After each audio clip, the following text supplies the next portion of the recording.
Hello and welcome back to PA Chalk Up. I'm your host Manny, and today we have a returning guest. Mesa, how we doing? Good. How are you, Manny? Good. But for those who perhaps haven't watched the previous episode, which I think you're one of the very first guests. Like I think Hey, you were in the first year for sure. I'm an OG. Yeah. Yeah. So like yeah, we've known each other for a while, but for those who perhaps don't know who you are, if you quickly run us through like an introduction, how you got into the field, and then what you're doing now. Yeah, my name is Mesa McNely. I live in Lexington, Kentucky. Know our previous episode, I had just transitioned to working with the USL Super League, so the women's professional football in America. And I was doing that for a little bit recently, left the field, left strength and conditioning. And now I manage a studio, it's a hybrid Pilates studio called Body Rock here in Lexington.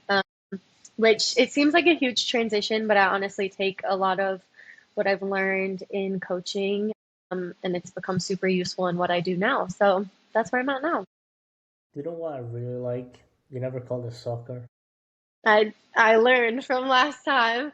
Hey, I was ready to go. But no, so yes, you were in Lexington when we first met, and Mhm. then you kind of transitioned. Do you mind going through a little bit of that transition, how it was like going from like elite sport to more like, okay, let me see, just go back to basics and see how the body moves, and take part of this Pilates hybrid where it's like strength and conditioning, but a little bit more for general population and in a different sort of avenue and environment, if that's a fair way to speak about it. Here's a quick word from our sponsor, TeamBuilder. I've personally been using TeamBuilder since 2022, and it's genuinely changed how I run primitive athletics. Writing programs, delivering them to the clients and athletes, tracking their progress, and it all lives in one place. My clients get their sessions on their phones.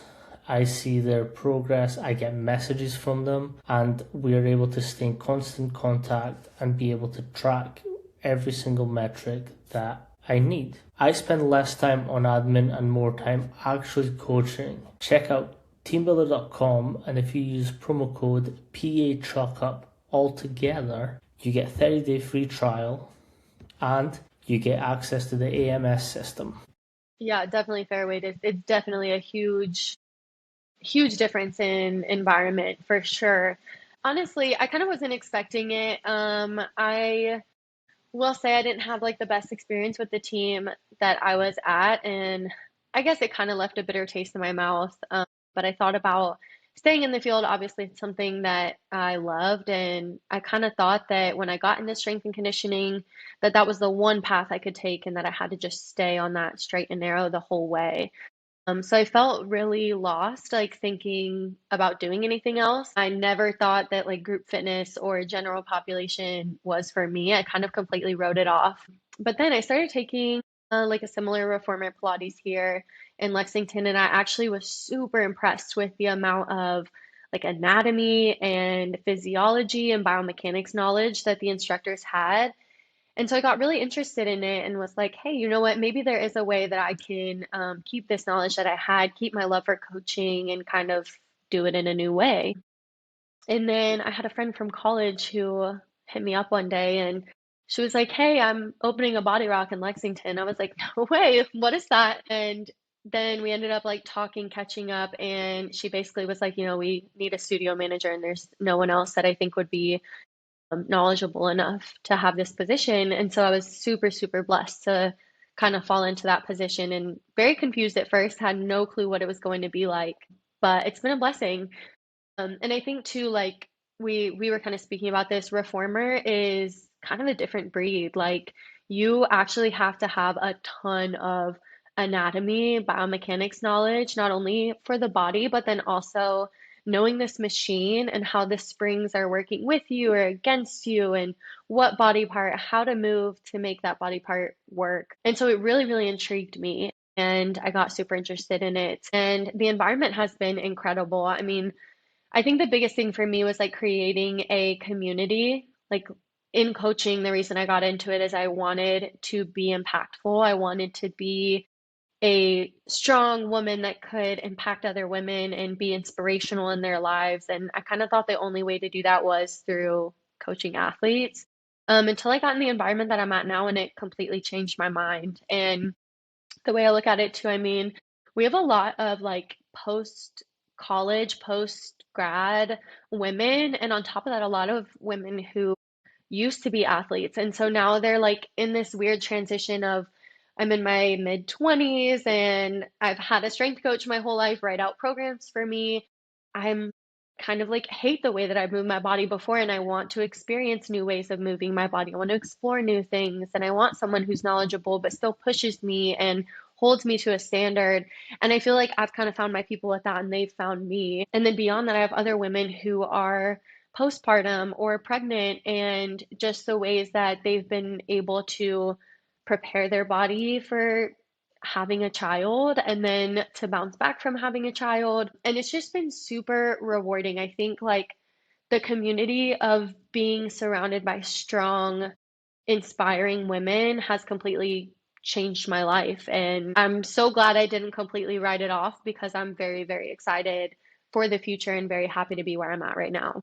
Yeah, something that we've also like discussed a lot, even like through messages, is that Gen Pop experience and how it's completely different to coaching athletes, but it also makes you more human to coach athletes and to coach other people that walk through.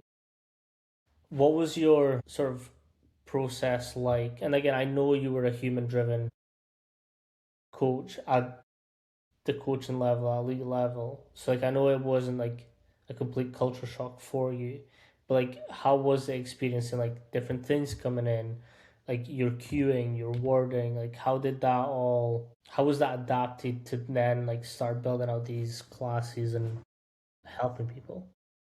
Yeah, to be honest, I wish that I had this experience before I even started coaching because the way that it's completely changed my cueing and the way I correct people and get them into a move is so different than before. And I think too, even with working with athletes, like you think that they know their body so well and that they're gonna move like perfectly. And when you work with athletes, you realize a lot of them like still kind of move funny or they don't really know their body. They've just been told what to do.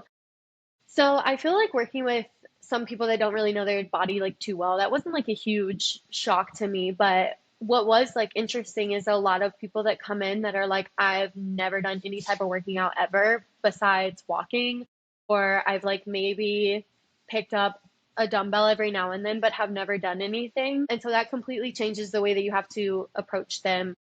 And, you know, when you have loud music, you have a mic on, you have 16 people in class, you have 45 minutes, and each move you have maybe 1 to 2 minutes to basically get everything out that you have to say and correct every single person. Like, you get very, very specific in how you articulate a cue. And one of my biggest things is like, you know, as an instructor, maybe first time you do it and you're like telling people stuff and they're not getting it and you're like, oh, what why aren't they getting it? Like I said left foot, why are they not getting left foot? But when you step back and look at the picture of like how vulnerable it is for someone who has never moved their body, or maybe they are a post grad athlete and they've been told how to move their body their whole life. And it is so vulnerable to come into a room of people that you don't know, a place you've never been, on a machine you've never seen before, and to go through a class. And it really makes you have a lot of empathy towards people. And just like being super proud of them for even showing up. And then it makes the way that you address them in your cues and the way that you address them in your corrections a lot different. And the way that I've kind of taken it is like, okay, if they're not getting it, how can I say something differently to make them understand? Because maybe what I'm saying isn't clicking because it's my fault. I need to find a new way to address it to get everyone to understand. And like we were talking about this earlier, you can cue to a room of people who know what they're doing all day long. People have taken 100 classes. When I say a move, they get into it without me even cueing it. But can you cue to people who have never done it before? That is a true test of how you are as an instructor. Same with coaching. 100%. It's kind of like when you're teaching a kid how to RDL. Like we know how to RDL, but That is exactly what it's like. like when you get a kid who doesn't know where their limbs are in space and time, it's difficult. It is so different. That's the like proprioception is like the biggest part. And then not only that, you're on this like weird contraption machine. So it's even more confusing. So it's like, it's difficult, but I think it's made me a better instructor for sure. So the thing, again, I've never been on one of those machines, and I kind of feel like I'd be turned into a pretzel. But like the good thing that I kind of see from it and like the benefits of it is like yes, you can work the main muscles, but you're spending a lot of time in the transitions. The transitions are like your bodily control, your stabilizer muscles, your mitigation work where you're in awkward positions but you're having to hold strength. Hmm. So like how was that side of like figuring out okay actually we can't just like switch from position to position. We actually have to like control our way through and like really prep the body to do this work. Today's episode is sponsored by Eccentric. You all know I'm a big fan of keeping training simple and effective, and flywheel training fits that perfectly. Now, I've been using Eccentric K Box since 2021, and it's one piece of equipment, endless exercises, and resistance that adjusts to you automatically. However much effort you put in is what you get out. No guessing the weight, no loading plates, just move. And the flywheel matches your effort perfectly. Check out the K box or the K pulley at the link in the description. Yeah, I mean, thankfully I started taking some classes before I became an instructor, so I started learning my body in a new way. Like the core engagement that I had that I never really had before when I was lifting, like it's now changed the way that I lift because I kind of have a better idea of what my core, what my pelvic floor is doing. So yeah, it's very different, especially in the way that you like cue it and you coach it of trying to get people to understand where their body's at and how to move from one to the other and how to like time under tension is the big thing for us. So how to slow down and what it feels like when you have the spring working against you and with you, and then you have this gap in between the carriage and the platform where your body can't just fall into it. You have to lift your muscles out of it. And again, I think that just comes with like finding new ways to cue things. Like I've become a lot more very specific about my deepening cues and like where their eye gaze is, what their back should look like, what their hands are doing. And one thing I talk about is like pressing the platform away. Almost like in yoga, you have to find like some metaphors or like things where they're not actually doing it. But for obliques, I'll say like squeeze the juice of an orange in between your hip and your rib. And that makes people like understand like that's what that's supposed to feel like. Or finding just those ways to help them understand their body because it is weird. It's a very different type of machine and a different type of movement. I think that's a great point. And it's one that we don't often talk about in lifts in general. And it's like, oh, just squat. Yeah, but Hmm. like, how? And then people are like, oh, your hips have to be at 45-degree angle, or if you're sprinting, or your shins have to be at certain angles. But yeah, like, sick, but like, what does that look like? So Yeah. it's finding these little terms, like you said, push the floor away from your, push the platform away. But like, if you think about it, squats and deadlifts, you're pushing the floor away from you. Hmm. Like it's not pull per se, but like you're pushing away from the floor. Like that's a brilliant way of thinking about it as well. Yeah, it's like you have to, I mean, you truly have to like change your way of thinking when you're on that thing. But then, yeah, it does change the way that you think about lifts too. Even sometimes they'll like reference more of like around the room. Like today they were doing an oblique move, and I'm like, okay, send your left elbow towards the ground, but then your right hand will pull up towards the ceiling. So then Mm. you'll watch them on the machine, and they'll feel their body being pulled in opposite directions, therefore bringing more of that mind muscle connection to the oblique and where the movement is actually happening. Yeah, it's driving that intent to better the movement. Yes. And I think that's like the biggest thing when people come to my classes is I don't want you to just do the move. I want you to get the most out of it for the minute and a half that we have. And people a lot of times say that my class is harder, even though like on paper I don't like add many holds or variations, but I am so specific on body positioning with them and I really hammer it into them. And so people will be like, "Ugh, you're so much harder." But it's like I want you to get the most out of it. I want you to feel what it's supposed to feel like, what your body is doing. And you'll see people over time too that maybe came in and they knew nothing about their body. They're so in tune with their body now, and you'll see them adjusting their body on their own without me even telling them or correcting them because over time they've start to learn where their body is in space, where their body is on that machine, how to move their body. Like it's so cool to see. So I I have a it's not really a theory, it's something that I do, but it's kind of what you're tapping into, and it's like you're not seeing like athlete general population, you're seeing humans. Mm. And it's kind of that thing where like you will treat an elite athlete the same as you will a general population woman who's like 70 years old, right? Like they just Yeah. move differently. Like that's the only thing that happens. Like they're the Yeah. same body parts, but what really changes is like the proficiency of the movement that they can do.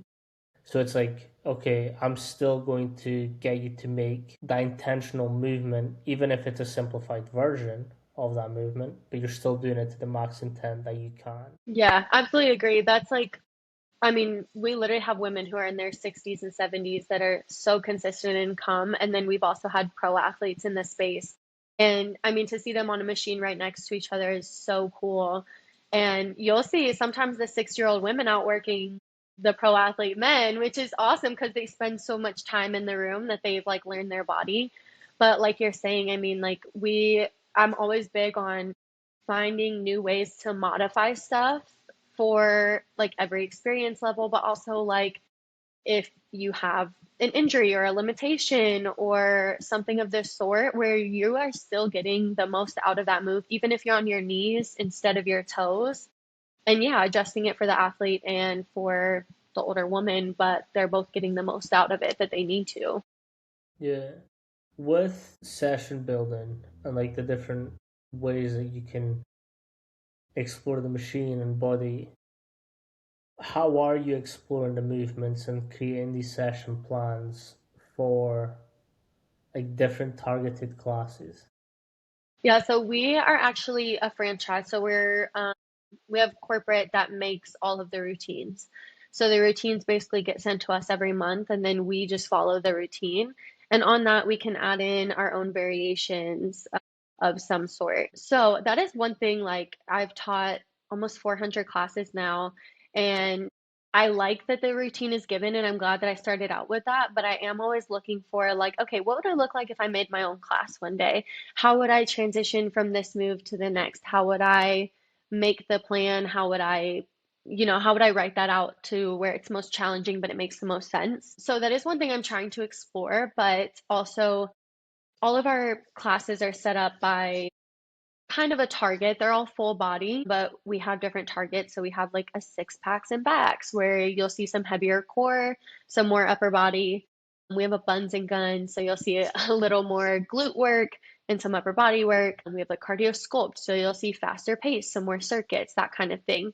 So you have your target, and with that, that's kind of how I build my variations and my transition. So this morning I taught obliques and cheeks. It's going to be a little bit more on the oblique work than normal. So my variations on obliques, trying to find the best transition and keeping them in that time under tension the longest. And then kind of planning out the holds and pulses for that as well, to where it's going to target the areas that we want a little bit more. And I try to take as many classes as possible to like just try things. Like me and one of the owners will take class together sometimes and we will just like try something we've never done. And we're like, hey, what would this feel like? And she'll look at me and be like, try this. And I'm like, whoa, that's hard. And then now we have something new to do. I watch a lot of like TikTok. Honestly, that's like a really good, like useful tool. You see a lot of people try fun stuff on there. And then I started taking more classes of like classical Pilates. So learning like the elements of classical Pilates and how our routines are built off Pilates principles. That way I can learn more just about in general, like what we're trying to target. And that's taught me a lot too, taught me a lot of different variations that I can use. So I kind of hope to just keep learning. I mean, one day I'd love to do like a full 500-hour Pilates course and like truly learn all the principles of it and all the different types of machines because there's so much to it. But I feel like I've barely tapped into the surface of it all. There's so much to it. I think that's what's great about having both sides of the industry. And it's like you kind of look at movement differently. You're not looking at like, okay, sport is a lot of linear progressions, right? So you're, unless something happens for them to get injured, you're kind of like, okay, let's build Hmm. and let's protect. But like when you're coming across different people every single day that might have different snags and niggles, like, okay, like how can I adjust this movement for them to be able to, like, for example, pick up their grandson? Like I think Yes. that's what's awesome. It's like how can we work through different types of movements to target exactly where they're inefficient, if that makes sense. Yeah, absolutely. That's one thing too, where like we'll tell our new instructors when you kind of like read your room and see who's in your class. Like my first class today, I had a lot of my regulars that have been coming from the beginning. So I'm like, oh yeah, I'm gonna push them harder because I know that they want it and they love it and that they can handle it. So I push them a little bit more, make it a little harder, add in some extra variations. And then my next class, I had some like newer people. So I'm not gonna push that hard. But I'll go up to a couple people that I know that I have, and I'll personally push them a little bit more. And that's one thing too, where I think that like that personal part of it comes into it. Like I have conversations with them before and after class, and built such a community that a lot of them will reach out to me on Instagram with questions, or they will stay after class and just chat to me and kind of get to know more about what their goals are and what they're wanting to achieve and what some people have like a bad hip, so obliques is hard for them, or some people have lower back issues or shoulder issues that I'm like, okay, let me show you a way like outside of class. Let me show you this. Maybe you can try this next time in class and see if that helps. And that way, like have that talk with them where maybe if I can't get to them in that 2 minutes of the move that they're doing, I teach them after class. And then they can adjust for their own bodies and their own needs, and then you'll watch them in class, they'll take that adjustment and they'll look at me and I'm like, yeah, and they're like, yeah, and I'm like, okay, so now we've personalized it for the people that are in here just by like getting to know everyone, getting to know what they need, what their background is, what their goals are, all that kind of thing. What was something that was surprising to you going from sport to a more general population? It's a great So question. I honestly think I am was surprised at how many people genuinely want to invest and work hard and better themselves. And I think that I will be completely honest when I say that maybe I was being closed minded in the beginning to think that only athletes have like that drive and that want invest in themselves. And I couldn't be farther from the truth. Like the amount of people that I talk to that invest so much time and money and discipline into wanting to better themselves, and it's kind of like a whole package, like it's this, and then they're also asking me like, hey, you have the background in sport, like what else should I be doing on top of this? And I'm like, you should still lift. I love lifting. Gotta load your joints, maybe lift a couple times a week and do this, maybe walk, maybe, you know check your diet. Like then they're asking like, oh, what are some healthy things I can make that are easy? Like I like when you post stuff, and that I think surprised me so much because I mean, there are so many strong women that I'm surrounded by that are completely dedicated and invested in being the best versions of themselves. Some who have two kids already, some who are wanting to prepare for having kids, some who are post grad, post being a college athlete. And I love too that they come to my class because they want to be pushed. They know that I hold them to a certain standard, and they know that it's going to be harder in my class. So they come because they want to be pushed. And I don't know why. I think that surprised me. I thought that, once you're done being an athlete, you don't really like you just like move your body just to move your body, but it's so much more than that. Mm. That's a good point that you bring up as well, because I sometimes run into this issue, and because they're so invested in making themselves better and like becoming stronger, becoming fitter, reaching their goals, that they sometimes do neglect their recovery and their rest times. How do Mhm. you approach that? I, again, have a lot of conversations with people. And one thing, and I say this in my classes a lot too, is like before class as well, listen to your body. If at any point you need to modify today, take a modification. It is just as challenging, it is just as effective. And if you see me taking class, oftentimes I will take a modification. And everyone's kind of like made it a little joke now, like when we do moves on the back platform, your spring is working against you, so it makes it so much harder. And so I've started saying, no shame in my game. I'm quick to pop that bad boy off. Take off your spring, get right back into the move, and all is well. And you will see a lot of times when I say that in class, people are like, oh, yep, let me take it off. And they get right back into it. And then they'll come up to me after and be like, I felt like I really could get into that move better when you told me to take it off. I felt like it actually was doing what it was supposed to. Or some people who like you'll see them kind of pushing themselves through it and I'll talk to them after. I'm like, you don't have to push through it. Like maybe try it next time, like take it off and see what it feels like. And they're like, "Oh, I didn't know I could do that." And I'm like, "Yeah, you can. You absolutely can." And so then they're like, "Okay, well, I can take a modification and I can still get the most out of it." And I'll also say in my classes, like, just because you take a modification doesn't mean you have to stay at the modification the whole time. Maybe you take a couple reps on your knees and then you take the last couple reps on your toes. Go back and forth, do a little bit of everything. And then I'll also say multiple times, like, listen to your body. Like, today might feel differently than last week when you took this class. And I think a lot of people, like you're saying, they're so hard on themselves to an extent. And they're like, this just didn't feel the same. I took it last week and I felt so much stronger. And I'm like, okay, but what did you do this week? You are sleep deprived. Your kids had all of these events that you're working on. You've come to class 4 days in a row. You're tired. It's okay. Like, be kind to yourself. You're allowed to take a break. You're allowed to rest. Like, it's beneficial. And they're like, oh, you know what? You're right. I can rest. I actually can take a break in between and grab some water. And so I feel like little by little, I'm kind of helping people like change their mindset surrounding that a little bit more.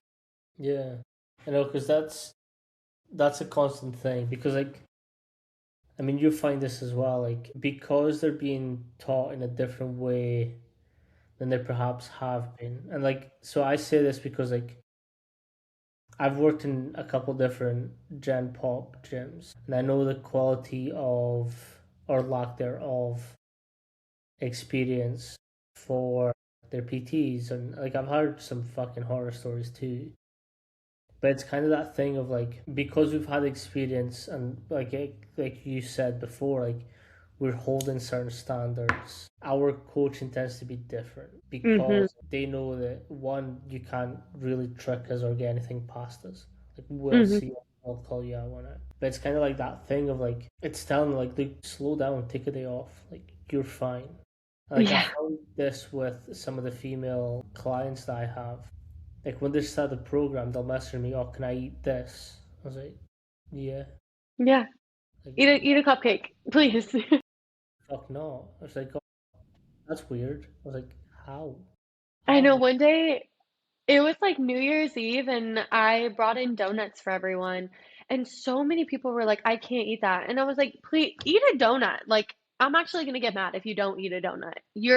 Please eat a donut. Like, you have to be kinder to yourself and allow yourself rest and allow yourself good things. Like, we're not meant to just restrict and push ourselves 24/7. Yeah. So I had this client, and I've spoke to her and told her this to her as well. So it's not like I'm just talking shit. But like when she came to me, I got genuinely concerned. Like I was like, Mm, she's not doing my program. She's not, because like she'd been taught to starve herself. God, that's So awful. when she came to me, I was like, look, you have to eat for your performance. Like, yes, you're not an elite athlete, but like you still have to eat for what you burn. And Mm-hmm. like your burning isn't just when you're like in classes or strength training. It's like everything that you do, you're burning calories. Yeah. So say you burn 1,000 calories during a class, you need to fucking replace those, and then Yeah. just take 250 out of that, Yeah. whatever, right? And she's like, that doesn't make sense. I was like, okay, let's back up. And I walked her through exactly what I've just said. It's like, okay, so your basic basal metabolic rate is like 150, 1,500, right? Now, to be in a deficit, it's 2 to 500 calories less than what you would be eating. So if you come to a class and you burn 1,000 calories, your calorie intake for that day should be 2,500 calories. But we Yeah. just take You could, 250 away from that. And she's yeah. like, that's a lot. I was like, yeah. Yeah, you gotta eat. You have to feel your Yeah. body. And then luckily and thankfully, she's been a fucking trooper and she's listened to everything I've said. That's awesome. And like she's smashing goals like weekly. And she's I like, will say, sorry, go on. no, no, you're fine. I will say too, I feel like one thing about Gen Pop that's different from athletes is that they don't have the resources that athletes have. Athletes are getting told a strength program since they've been high school, college, pro. They've had a nutritionist that tells them what to eat. They have food provided to them most of the time, so they know what to eat. And like when you come into general population people that you have these conversations with them, oftentimes they just never knew.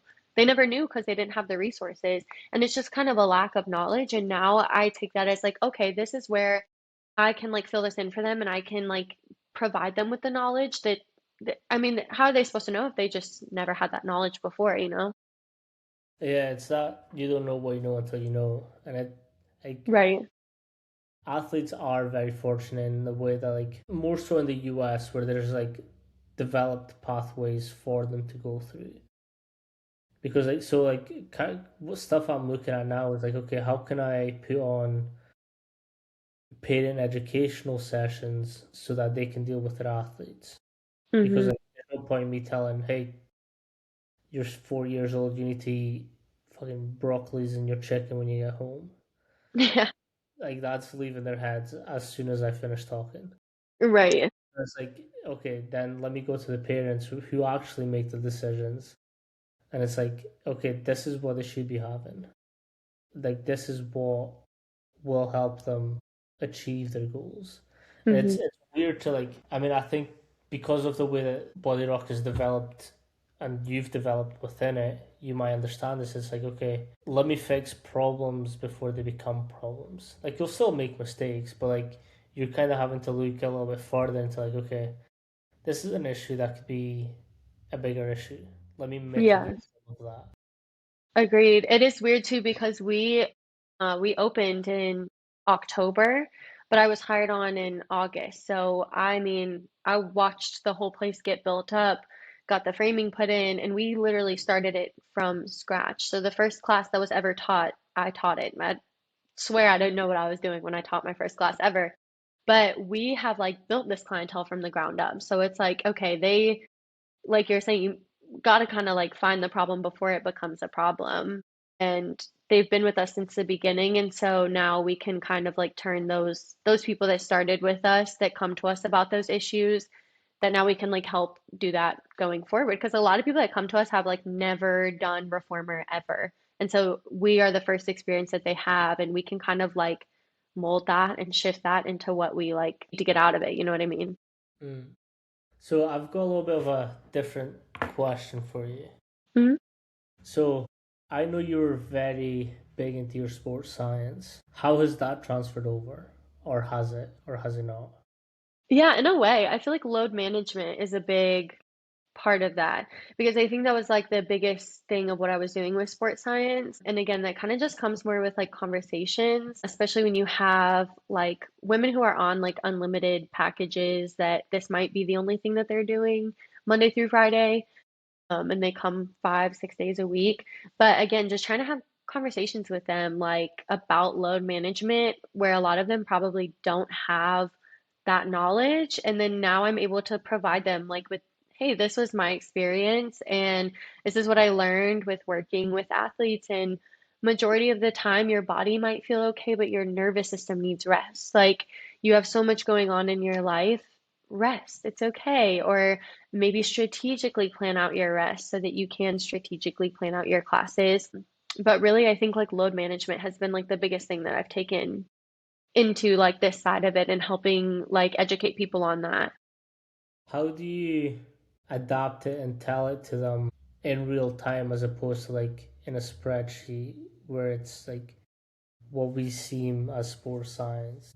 Yeah, I kind of look like, well, for example, like we had a couple of people who were like doing a lot of classes. Like they would take a couple a day.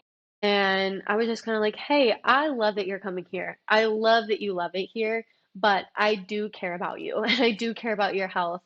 And we have a lot of, it's kind of funny, we have a lot of like younger girls too that are like 17, like in high school, who are also like doing cheer and stuff on the side. And again, I'm like, I love that you love it here, but I am, and you're 17, you're pretty like, you're you're pretty fit right now, and your body might not be telling you that you're tired, but your nervous system has got to rest. Like you are worrying about college stress, you have cheer practice, you have your boyfriend or friend issues, and then on top of that, you're coming here, which is great, but your body can't really differentiate between that like nervous system stress being good or bad. And they're like, "Oh my gosh, I like never even thought of it that way." And I'm like, sometimes your nervous system just needs a rest, you know? You have to let it rest. And that's kind of the best way that I can put it to people without like showing the data on a spreadsheet, but evaluating their data without knowing anything about their lives. I can probably tell you that you're going through some type of stress, some financial stress, some personal stress. Maybe you have kids, maybe the house isn't clean, maybe you're worried about your in-laws coming into town. And then on top of that, you're just coming and working yourself to death. And then they're like, wait, that's actually so true. I'm like, yeah, maybe strategically like plan the stress out in a way, you know? Yeah. Plan your rest out. No, I think that's what's great about kind of having both experiences as well. It's like you know what happens when you just keep pushing. Yeah, And like that exactly. that's also coming from like another thing that we were talking about earlier. It's like as coaches we just like go go go go go all the time. Like we don't Hmm. actually spend that time like okay, actually let me chill for a little bit rather Yeah. than attack it. And it like I think that's again not to get myself in trouble, but like I do think that a lot of this industry is built on like how can we outcompete each other and not like Absolutely. and again I'm for sure guilty of this. Like Yeah. if we're working together, I'm going to try and be better.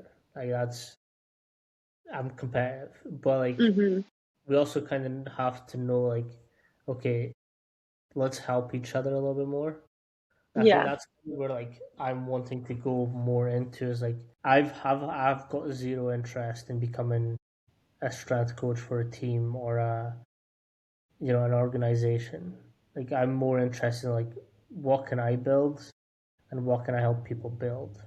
Hmm. And I think that's where it's been awesome to speak to you and see your progression is because like you've completely went the other way in terms of like field, but you're essentially still doing the same thing. Like you are still a strength coach if we think about it. Yeah. Like Yeah. you're Facts. just a different platform. Yeah, it's crazy when you put it that way because it really is. I mean, basically doing a lot of the same stuff, like coaching it in similar ways, honestly, like dealing with people's. And I feel like one thing like about strength and conditioning is that you connect with your athletes and they kind of come to you in the weight room and express all of their emotions and their feelings to you about like life, and you're kind of like their safe space. And I mean, I've kind of become that here as well. And a lot of people will stay after and like chat to me, and I absolutely love it. Like I've created so many good connections with people. I think the difference in that is when you are a strength coach with younger athletes, most of the time you have to keep that like professional relationship. And don't get me wrong, I have a professional relationship with my clients, but they've also become like family. Like they've become good friends to me, and they inspire me as much as, they say that I inspire them. And I think it's been an absolute game changer for me leaving the field and now coming to a community driven space where I'm surrounded by strong, impactful women. And I did not think how much of an impact that would have on me. And, we talk about this as well. I mean, there are plenty of men in the field that have been inspirations to me and been mentors to me, you being one of them. And I have a couple others that I will always be close with and always thank them for showing me gratitude in the field. But it absolutely changes my perspective to come to a space where I'm surrounded by women. And it has changed my life in a different type of way. And I loved where I was at. And I just think it's just a different experience as a woman being surrounded by other women. I think it's a very different experience and it's a very eye-opening thing and life-changing thing. And it's just made me feel so much more rewarded. Like I am actually impacting lives in a way beyond just like making their sport better or making them better at their sport. Like I am truly building connections with people who I just watched someone throughout her whole entire pregnancy and now she gave birth and I get to meet her child. Like those things to me is like so rewarding and I just feel like I'm fully myself every time I'm there. I'm just get to be me and I don't have to put on a face or a mask or try to keep up with these male coaches or keep up with the industry and I just feel like I get to be myself and it's so rewarding and makes me so happy while also sharing the passion and the love that I have for the body and movement and helping people be better. So that's kind of my take on it Yeah. personally. No, and the thing is, so throughout my career, I've obviously had different roles. And one thing is women do tend to be a lot more receptive to being coached, which Hmm. is awesome because a lot of the stuff that's out there for women is destructive in the sense of you should be I've this is a legitimate true story. Two female clients came up and they were like, I'm on 1,000 calories a day. I'm like, what the fuck, why? Yeah, why? Why would you do that? But That's just concerning. at the same time, it's you also have to acknowledge what a woman's body does. And I for one will say fuck that. Yeah. For it to shed its lining once a month, that's fucking insane.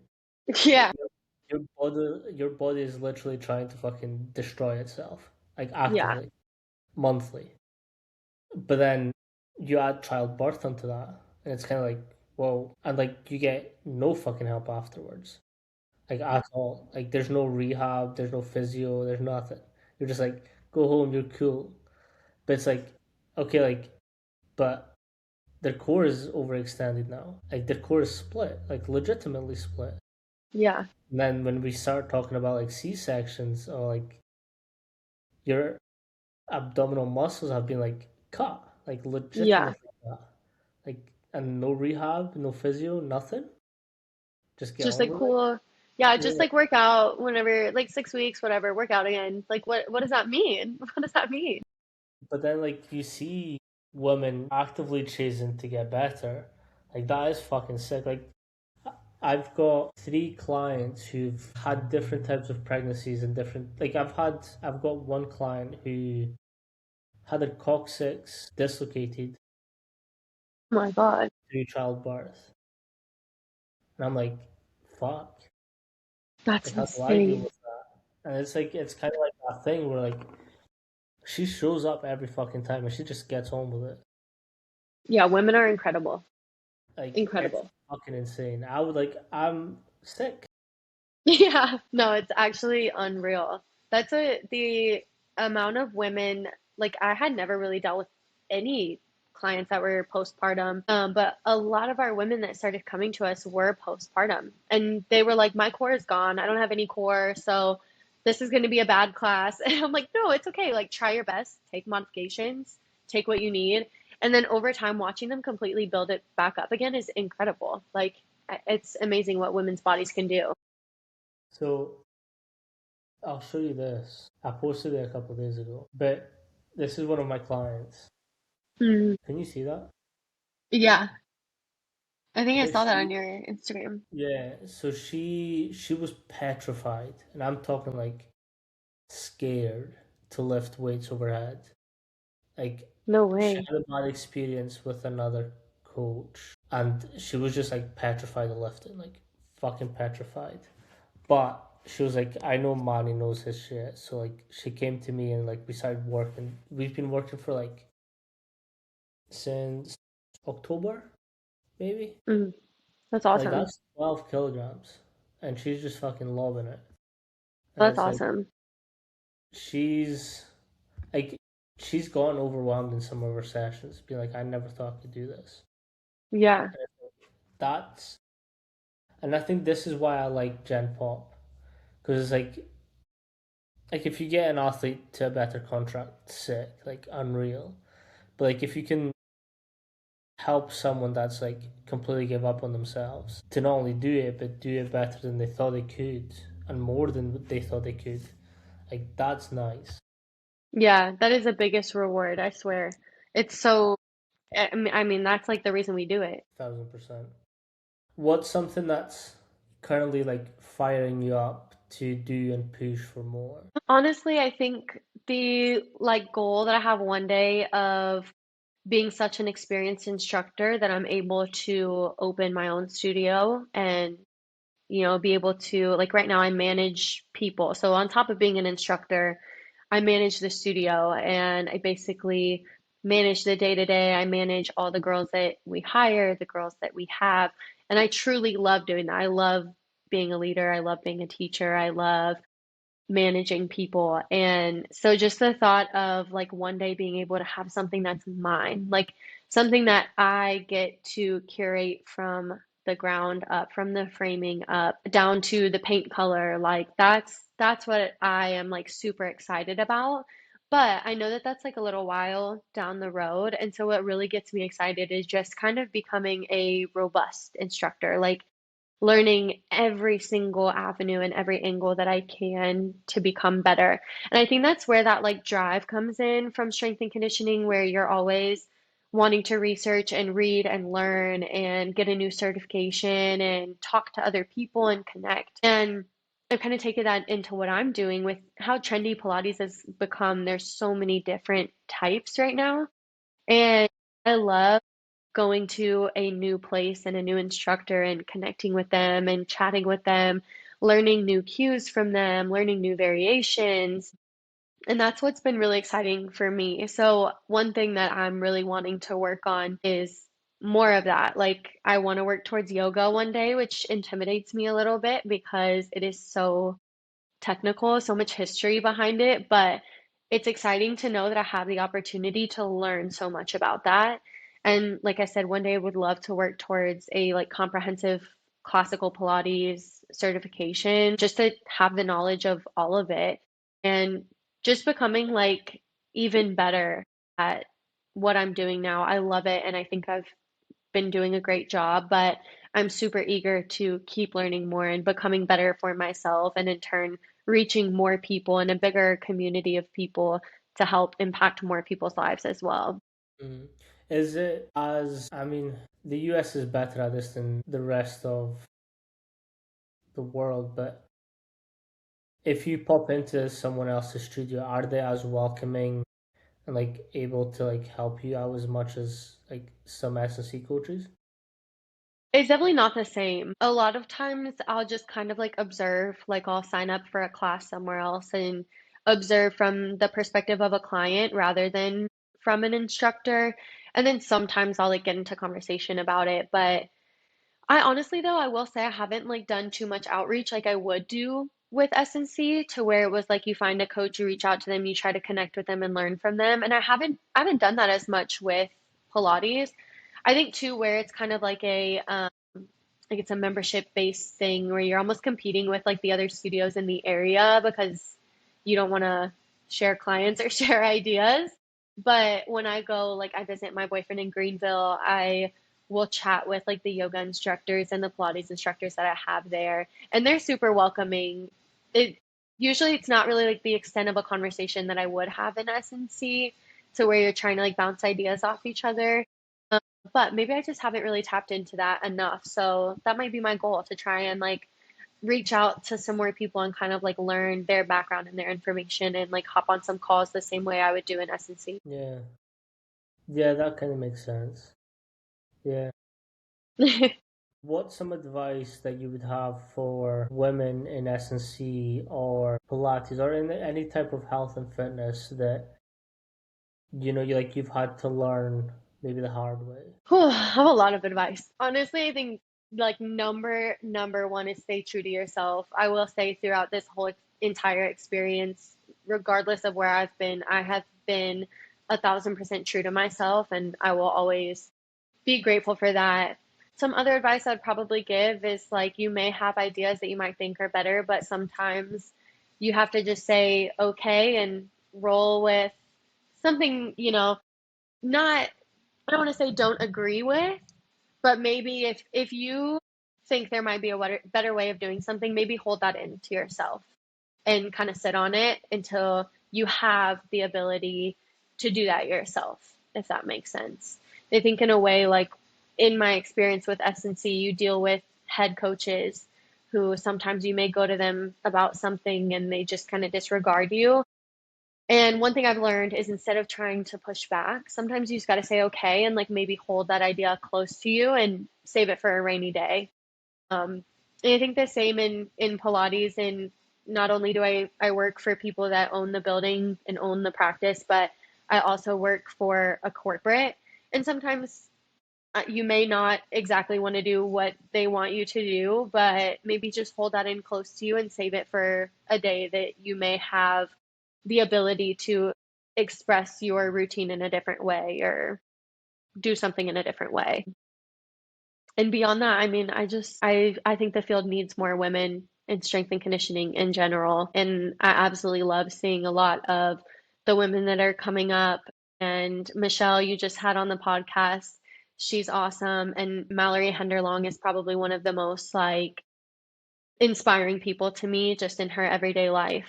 And I just hope that more women can continue to put their stuff out there like Mallory's doing, continue to be true to themselves, be a hardworking, strong, independent woman, that we don't have to just do what the men are doing because they're doing it. We can kind of make that field our own in a certain way. So I just want more women to be true to themselves in the field, and I think that there's so much room for growth there and for a lot of women to succeed, and I'm very excited to see it happen. I'll show everyone. Mallory. Yeah, she's awesome, and she's just been like, obviously she has a ton of followers, but she has been speaking out a lot about a lot of stuff, and I think she's so awesome for that, and she stays true to being who she is, and I think that's really admirable. Yeah, and so this is the thing that like I'm finding, and it's like a lot more women are willing to rub the "it's always been this way" the wrong way, which is Hmm. great because like this industry is very male dominated, and it's like that's no fucking secret. But like there has been like little pockets of women just like really breaking through that and like being like, nah, actually that's kind of fucked. No, Yeah. I'm not having that. And it's like it is really nice to see. That's awesome. I know there's quite a few women too in the NFL that are like pretty big, that I just don't personally have a connection with them. So that's the reason I don't shout them out. But I mean, they're doing incredible things for women in the field, NBA as well. And they are, paving the way for other women and allowing other women to feel strong and confident enough to make that move if they weren't before. And it's super super cool, and it's really awesome, and I truly wish all of them the best, and I hope all of them just keep going up to the top, honestly. I love it. Mesa, if you let everyone know where they can sort of reach you and ask any further questions if they have any. Yeah, I'm on Instagram and TikTok. It's just Mesa McNeely. And you can reach out to me. I'm super responsive on both. I'm always on my phone, always on social media. And even if you don't have questions, I would love to just connect with more people, more women in this field, especially, and would love to chat. Perfect. Appreciate I you. appreciate you. Thank you so much. See ya.